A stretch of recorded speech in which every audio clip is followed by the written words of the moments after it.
welcome to the Motorsport Review. I am your host once again, Perry Brown, and I'm here to talk about the Brazilian Grand Prix sprint race.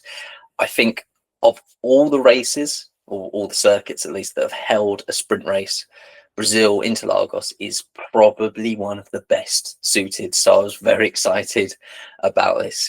Yes, I'm reviewing the sprint race on my own. I was meant to be joined by Louis, but unfortunately, apparently there's some bad weather around in Brazil, but we'll get to that a little bit later on. So yes, recording on my own and getting straight into it. The first action we had yesterday evening in our time, afternoon obviously over there, was sprint qualifying, and Lando Norris put it on sprint pole.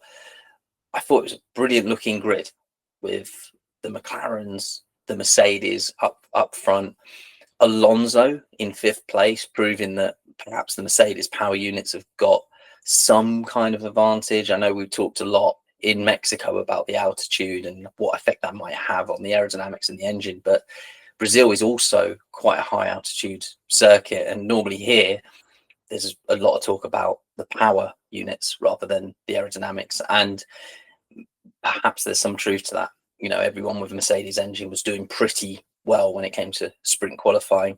Verstappen in sixth place. Now we know what he could do from 17th last year, so it's always that thing, isn't it? Never rule Max Verstappen out. So what could he do from sixth place? And as I say, the Aston Martins, wow, just, you know, Alonso being able to put that car fifth, would they stand a chance in race conditions to be able to make something of that?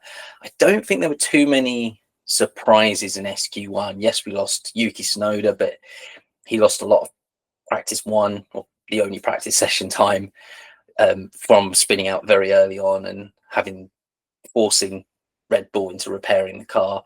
We also lost Carlos Sainz. He just said we didn't get the car prepared, and again, it's another short lap time in terms of time, so the gaps are that much smaller that any little disadvantage, any little time given away will really cost you, and that just seemed to be the case for him and for Williams. But as I say, other than that, there were no real big surprises. So into race day, as I said, I've seen the race. I saw it late, so I was out and busy. We had it recorded. I didn't even know, because I just throw my phone into airplane mode, whether the race had gone ahead, because as I say, there was a big storm warning for today. There was a lot of rain between sprint qualifying and the sprint race, but though we had a wet track, they all started on dry tires. It was drying out very quickly, and we did get a race. So how did we think it was going to go? Well, I mean, the start was so clean, wasn't it? You know, Norris left his grid box so well, dominated turn one, and from there looked like he wasn't going to look back. Two Mercedes kind of in formation, Piastri trying to go around the outside, and I genuinely thought here Russell was in the best place to come out of there second, and he just didn't quite have the bravery, maybe thinking he's offline on the inside, perhaps thinking I need to back out of this and finish the sprint race, but he actually backed out and let Antonelli and Piastri fight it out. And better than any of their start was Max Verstappen, who got an absolute lightning start. I think when you watch his onboard, he's ahead of Alonso before they get to the start finish line. He's looking to overtake, but he's got the rear wings of two Mercedes and Piastri in front of him, and he's just got nowhere to go, unfortunately, and use it. So he just consolidates and keeps fifth place. And then the race sort of settled. Before that we had the lap one collision between Oliver Bearman and Liam Lawson. Now the FIA, it annoys me when you see an incident like this and the FIA go, oh, we're going to review that after the race, especially when there's a red flag. Get to that in a bit. Especially when there's a red flag, give us a decision, just have a look at it and decide. But they eventually came to the decision that they both deserved a 5-second penalty. Oliver Bearman gained his for not leaving enough room on the straight, so this forced Liam Lawson, so he left half the car's width maybe on the left hand side. Liam had to take to the grass. I want to see that one again. I have a feeling he's moved across and left half a car's width before Liam Lawson has committed to being alongside. I feel that Liam sort of jumped for half a gap, which everyone accused Behrman of doing on Tsunoda in Austin. The gap was never there kind of mentality. So it's kind of strange for me that the FIA that seem to want to allow these drivers and these cars to force each other off the road on corners if you're ahead at the apex, whether inside or outside, then suddenly have a say on this kind of thing when they're on a straight, saying, no, you can't do that. You can't go right to the edge. You've got to leave them a car's width. So frustrating that they can get this right on the straights. So I'd need to see that I want to see Lawson's on board again. The 5-second penalty for Liam Lawson, I think, was a slam dunk, and they would have given him a 10-second, but they said that the mitigating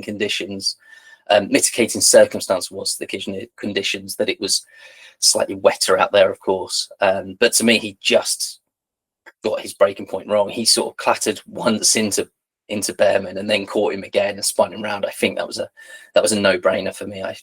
It was funny, they were sort of saying that, half a dozen one, 6 of the other, but for me, Behrman's left room on the inside of the corner. He's then just trying to take the exit of the corner. He's got all the way out. He's not squeezed Lawson at all on the exit, and the collision has happened at the exit of the corner. So I think Liam Lawson can be quite satisfied, if you like, with 5 seconds and take that and go, yeah, that's okay.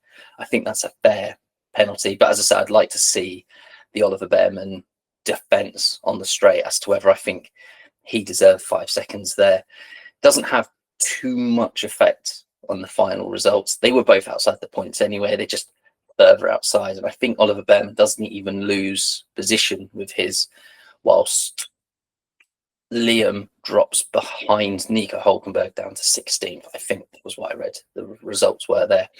So moving on then, the race, literally 6 laps, and I'm thinking this is settling down. This is gonna just finish like this.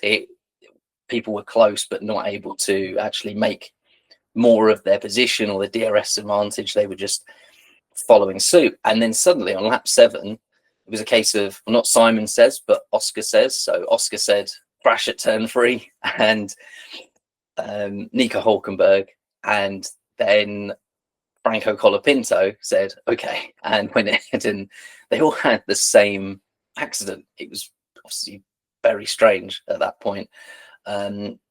Whether it was because of Norris kicking up the water, or if they just all ran over the same puddles of water. The TV director showed a good shot of the puddles that formed in between the curb ridges. And I just think that being out on the curb is not the right place to be.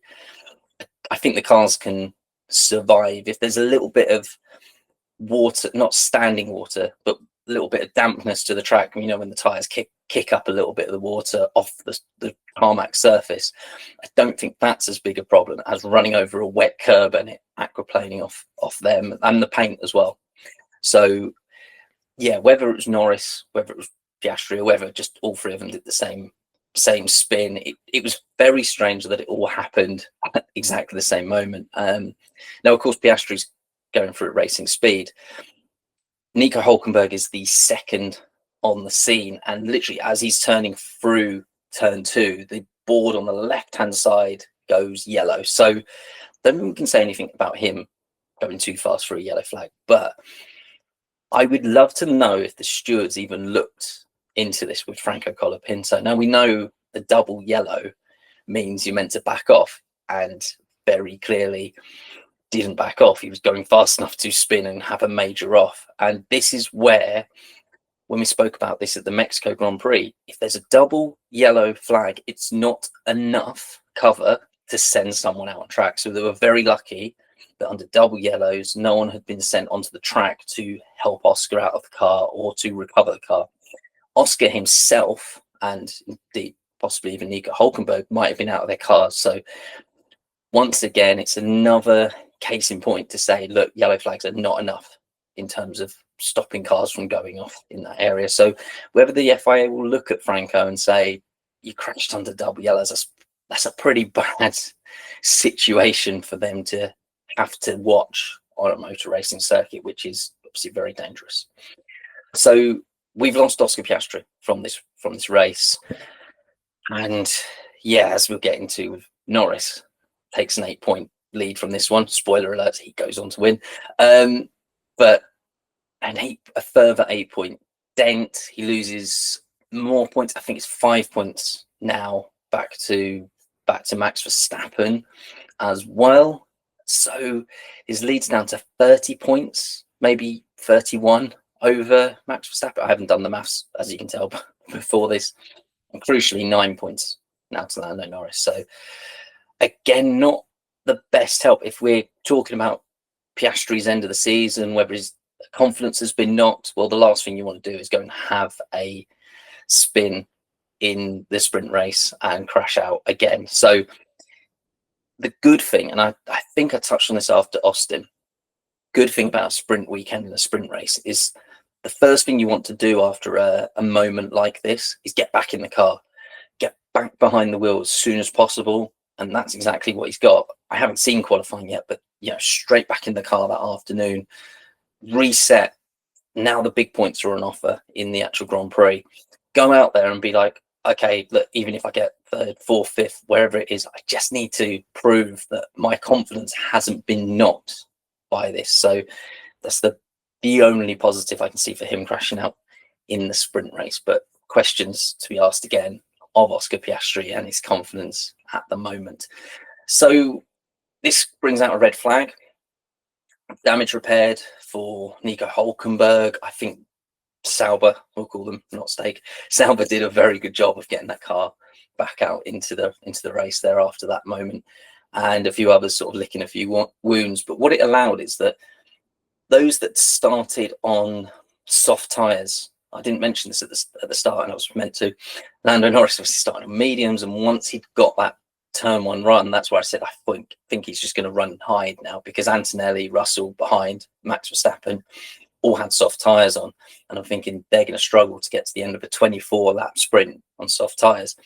Red flag coming out 7 means you've got that much shorter, that much less race to cover. Lando Norris does the opposite, and he goes, I'm going to put on soft tyres. Now, if you've started on soft, the last thing you want to do is to put on another set of soft tyres. They've still got qualifying to go. They've still got another race to go tomorrow. So the only option, really, unless you stay on the same tyres you started on, was to go for the mediums. And what this does for everyone that's swapped is they've seen a bit of the race on those other tyres. So that's data. There's all data gathering for the race. And I think it's clear to see that the softs are going to be good for maybe 12 laps or so. And then you want to be on a medium. The medium is going to be the best race tyre. And depending on weather conditions, track temperature is going to be whether the hard tyre is a viable tyre or if they just go soft, medium, medium, something like that for tomorrow. So we might actually see a 2-stop race, or they might just do what they usually do and just one stop it and go medium, hard, or whatever they might do. We'll find out tomorrow. But that's again where Interlagos is one of the most interesting places to have a sprint race, because the soft tyres help. As we saw late on in the sprint, Antonelli really put Norris under pressure in the last few laps.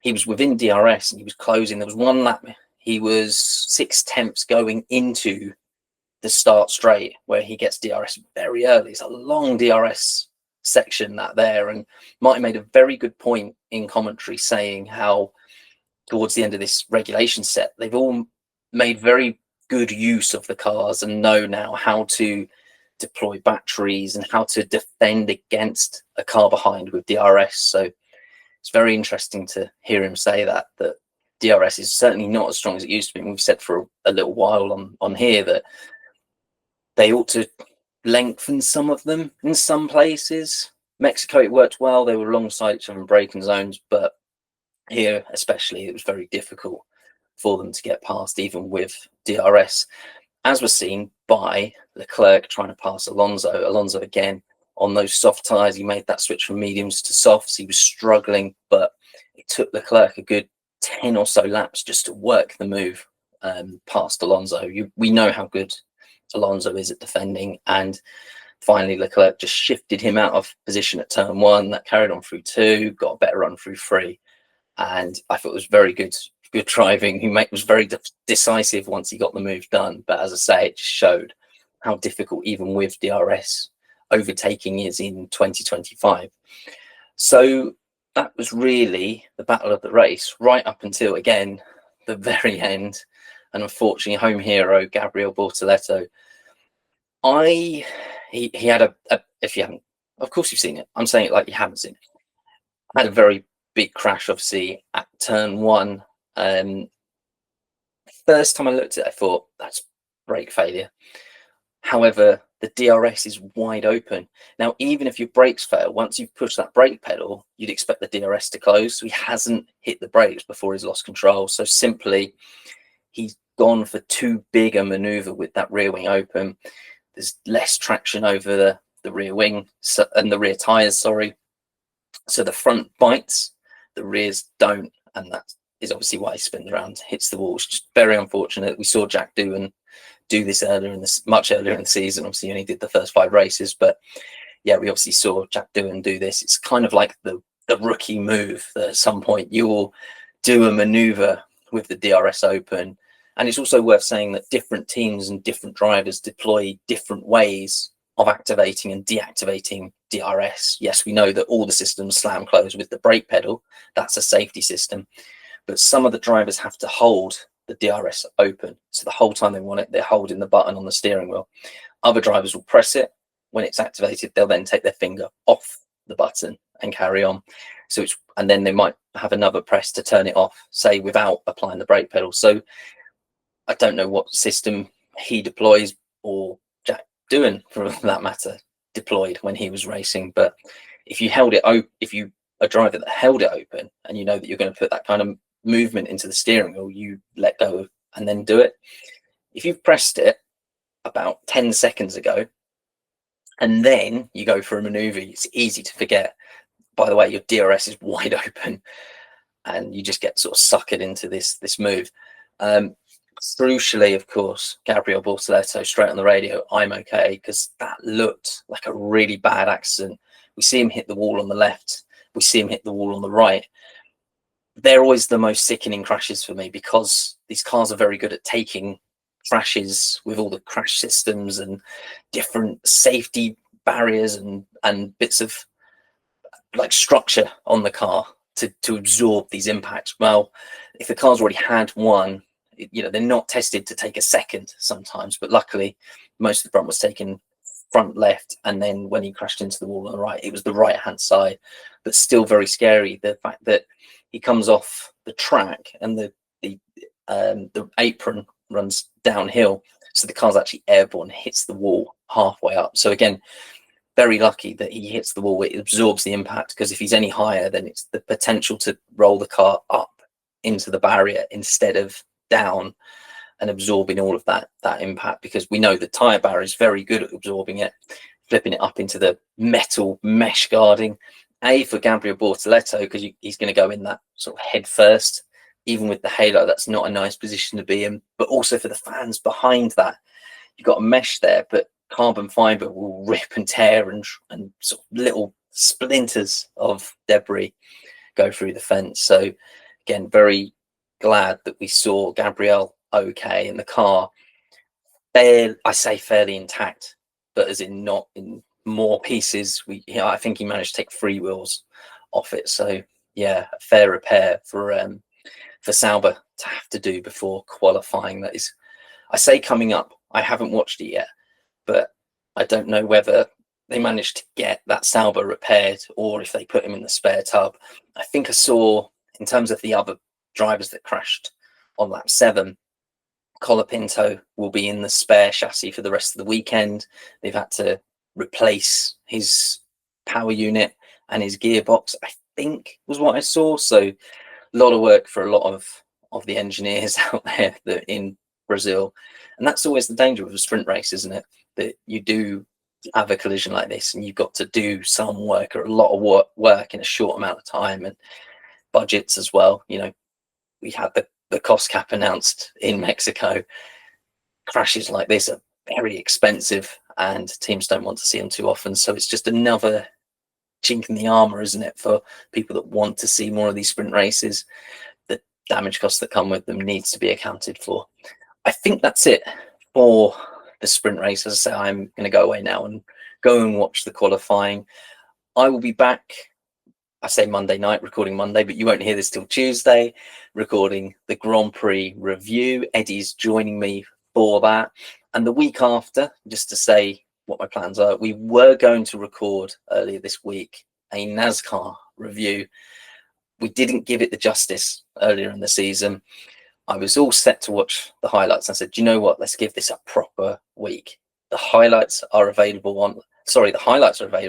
The full race replay of that final NASCAR race in Phoenix is available on YouTube. We will be recording that on Monday, the 17th, I believe it is. So that will be the filler race. So join us on Tuesday morning, hopefully, for the Brazilian Grand Prix review, and join us Tuesday 18th. I will hope to have uploaded a NASCAR review. We're going to do it properly. We're going to watch the whole race, and we're going to see whether we like it any better. It's the championship finale, the decider between the four drivers: Hamlin, Briscoe, Larson, and another one I've already forgotten. So in that review, I'll try and do better and actually remember all four drivers.